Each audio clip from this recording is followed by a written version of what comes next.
In natural law, there's only one law, and that's you either know or you don't know. There's no guesswork.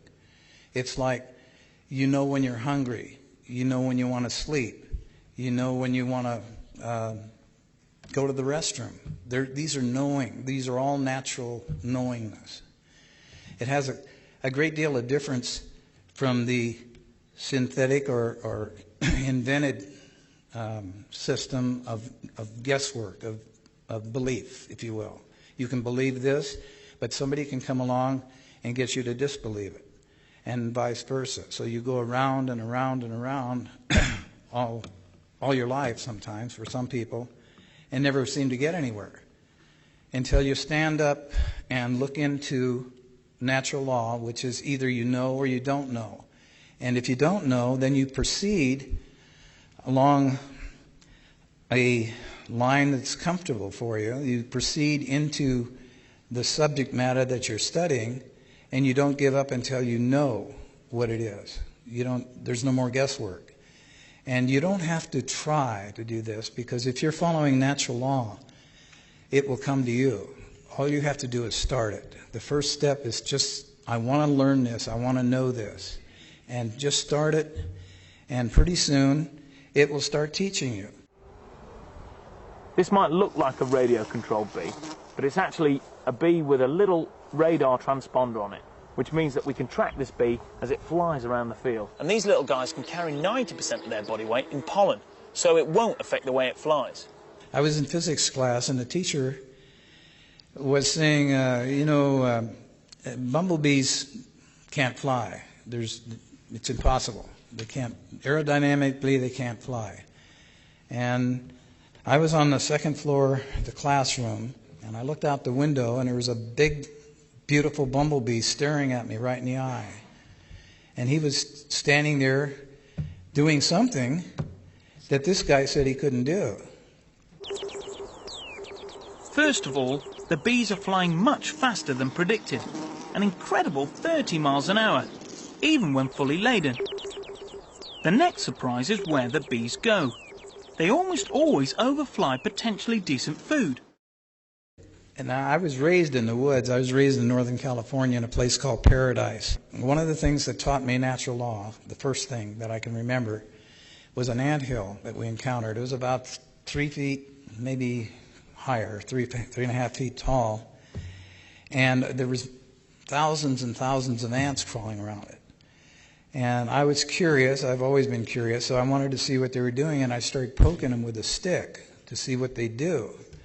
Well, I didn't know they could spit acid. They're called spit ants or something. I don't know what they were, but they got all over me and just stung the heck out of me. And I've never forgotten that lesson. And so from then on, I understood that you get back what you put out. If you go pester something, you're going to get pestered back one way or another. Sooner or later, what goes around comes around, and that's natural law. That's the first law of nature. And once they've found their patch, they then repeatedly shuttle to and from it. And this is the really clever bit. In spite of 30-mile-an-hour crosswinds, whether out or back, they all fly in dead straight lines. So anyway, getting back to the bumblebee, I quit. I got out of school. I just walked out and said, no, I'm going back to the woods, which I did. I went back to nature, and because I was learning a lot, just observing things and not pestering, but just observing and being very careful of how I observed what was happening. And I ran into a person.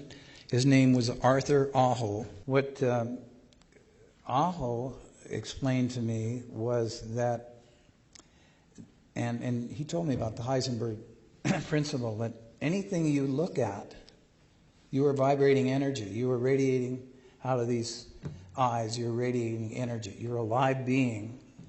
And everything you're looking at, you're changing right in front of your eyes. You don't realize it consciously, but that's what's happening. So you're never going to get to the absolute, because the energy it takes to measure something also changes it. So I said, okay, well, what's that got to do with the bumblebee and the teacher? He said, well, he was right. And I said, well, what do you mean? He said, well, he said a bumblebee can't fly aerodynamically. Yeah.